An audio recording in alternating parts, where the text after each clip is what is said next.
feel overstressed at times? Hey, we all get stressed every now and then. It's very normal, especially at work. But did you know that you could actually really reduce your stress even without changing the circumstances around you? So today I'm going to show you 3 ways that you can reduce your stress easily and within your control. Okay, number 1 is to create clarity. We all look at facts or whatever's happening around us and we interpret it on our own way, based on our beliefs, on our fears, on what we're thinking. And a lot of the times we tend to assume things that are not quite right. Actually, we are terrible at guessing what's going on, right? Based on our observations of the world. Like, you can't really guess what somebody is thinking. You can't guess what they want. You can't guess what their expectations are. Sometimes you just have to seek clarity. And how do you do that? You ask them. You ask simple questions. And I used to do this all the time. When I learned the power of asking, it became the main tool that I used, especially at work. I've never really had issues with my bosses, and I've had more than 10 bosses. And that's because I was able to really clarify what their expectations were. Like, I didn't assume that they didn't like something that I did, or that they did like something that I did, or that they wanted A, B, or C. I asked them. I asked them constantly so I could understand where they're coming from and what they want from me, and what they think of my performance and of what I should do or what I should not do or focus more on. Because I knew that they had access to information, because they had meetings with more senior folks in the organization that I didn't. And so I know that they had their own perspective, they had their own experience. I wanted to access that instead of making assumptions. And that makes it so much easier. You learn so much just by asking, by clarifying. And making assumptions can be really stressful. I know that I tend to do this sometimes, where you start thinking, all these really bad things. Like, we're terrible at sometimes judgment. We just start thinking the worst possible scenario for something that you observed. And sometimes it's just so basic. It's really, most of the time it has nothing to do with you. Or you think it's because of you that somebody is acting in a way or another, or that they dislike you, or that they hate you, or that they think that you are stupid. But that's not the case. So you need to learn how to ask questions to clarify those assumptions that you have. Because lack of clarity can lead to a lot of stress, especially if you tend to think negatively, think that others are judging you. You also need to say what you mean. And this is like the opposite of asking questions, is being very clear so that other people know what you want, right? So it's the same thing around the assumption, but the opposite way. You don't want people to guess what it is that you need, that you want. That can lead to a lot of stress, right? When you think they should know that you want a promotion, but you never told them. When you think that they should know that you've been working hard on a project, but you never told them. You think that they should know that you want to, take all your days off in the month of July because your kids are coming off from school, but you never told anyone. And that creates a lot of frustration. I mean, they might even know, but they might easily forget. So you need to tell them what it is that you expect, what you want, what you need, what you think, so that they don't need to assume anything from your end. Because they might not ask you the question. And that doesn't mean they know. That doesn't mean they're clear on what you need. So you need to clarify that. If you just stay silent, that's going to cause you a lot of stress. Because people are going to act in ways that you're not going to like. And when they do, you're going to point the finger at them. You're going to fault them. You might still be quiet, and that's not going to solve anything. And then the other thing you need to do, you need to make sure for the clarity, is that you resolve any issue. So if something comes up, a baby problem comes up, a baby issue, try to resolve it. Because if you don't resolve that baby issue is going to go through teenage years, and it's going to grow up, and they're going to get bigger and bigger and bigger, and it's going to get harder and harder and harder to address. So tackle the baby issues. If something came up today and you think, oh, it's not a big deal, that is the perfect moment to seek clarity. because it's not a big deal. Once it becomes a big deal, it gets really hard to deal with it. Seek clarity as much as you can by asking questions, by saying exactly what you need, what you mean, what you think, and then by making sure that you tackle those baby issues before they become big. The second big cause of stress is feeling guilty. Right? Feeling guilty is not fun. I don't know if you feel guilty a lot, but I definitely did. And it also comes from a lack of clarity. So when you're guilty, you ruminate a lot, you start replaying stuff in your head over and over again, and you feel bad. It's like you're replaying something negative, and you're just perpetuating that negativity over and over and over, and it doesn't let you sleep, and it gives you indigestion. It's just not good. It's not good at all. It's very stressful. And it doesn't have to be stressful. So the first thing you need to understand to not feel guilty, if you haven't killed somebody or done something really bad, and probably you didn't, you need to first understand people are responsible for their own emotions.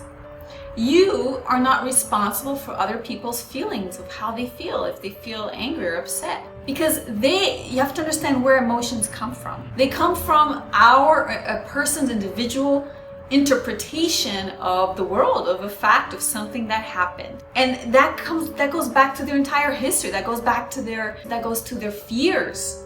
Has nothing to do with you. That's their fears. That's their upbringing. That's their beliefs. That's not yours. You're not responsible for how they feel, right? And if you're being honest, you're speaking up, but you're doing so in a respectful way, really, you don't have to worry about how other people respond. You might want to, be kind to them, be nice, but you don't own the responsibility of their feeling. Because there's tons of people out there, there's thousands of people that are going to be millions, billions, who are just going to be unhappy no matter what. No matter if you do A, B, or C, no matter what you do, they might just stay unhappy. And if you are going to feel guilty, no matter what other people feel, like they had a bad day at home and now you think it's because of you, they're unhappy at work, and now you're stressed out. So you want to separate these things. If you haven't done anything wrong, then there's no reason to feel guilty. If you've been respectful, then there's no reason to feel guilty. Another thing that you can do is ask people for some feedback on whatever it is. You see they're upset, you feel guilty, you think that you've done something to them. You can again seek clarity by asking for what they think. You say, hey, I see you're upset. Let me know. Are you upset because of something that I did? Because especially there's a lot of people that are passive aggressive, or they also tend to avoid conflict. And so you want to come in and say, hey, let me clarify this. Is there something? Are you upset? And it's happened so many times with me when I thought something was about me and it wasn't. And when I asked the person, they said, oh, I'm having this issue.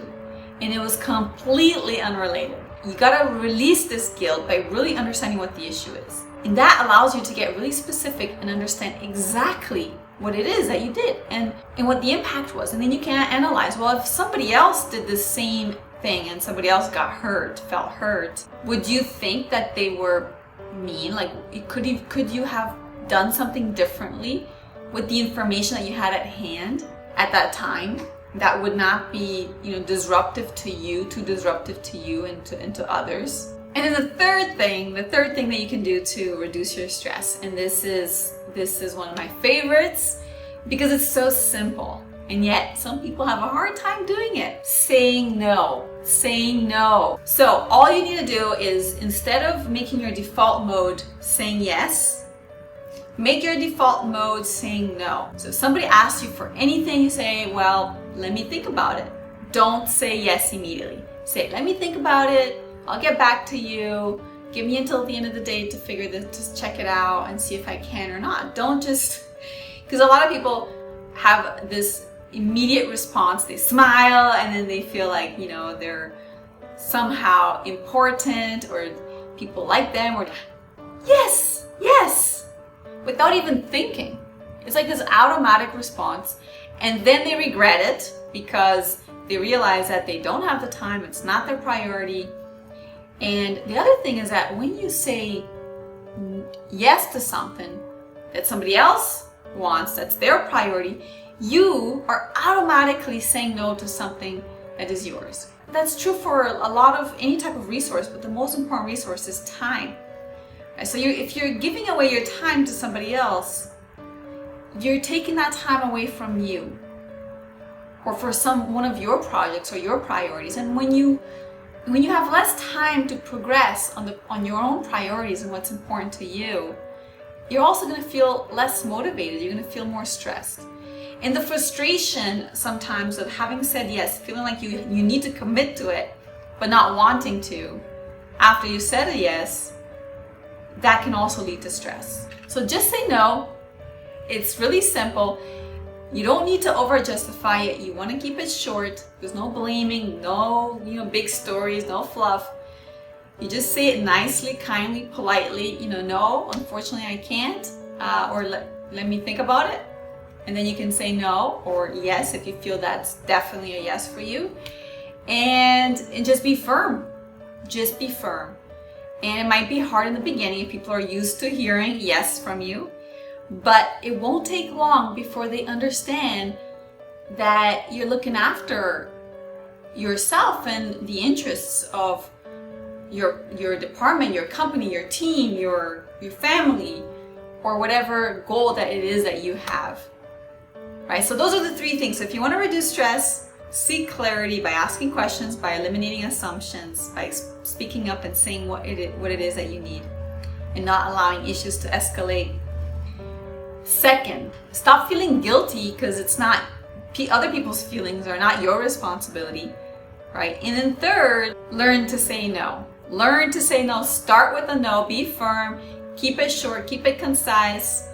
And those are three ways that you can easily reduce your stress a lot, gain more time, feel more in control, and you don't need to change a lot of things around you. It's completely up to you, those three elements, on how to reduce your stress, reduce your overwhelm, and get a lot more stuff done in your life, right? Be more successful.